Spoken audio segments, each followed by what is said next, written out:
You ask Tiger to solve.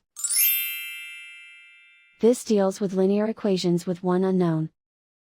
The final result is x equals -15. Let's solve it step by step. Simplify the expression. Expand the parentheses. Multiply the coefficients. Simplify the arithmetic. Group like terms.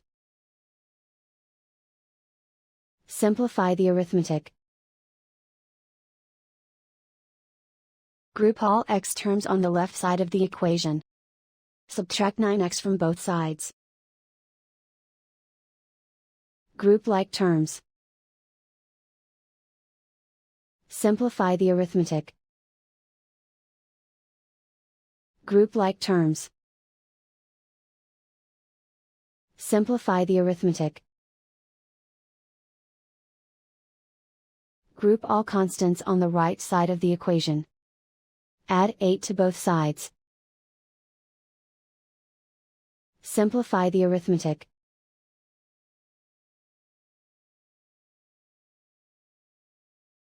Isolate the x. Multiply both sides by -1. Remove the ones. Simplify the arithmetic.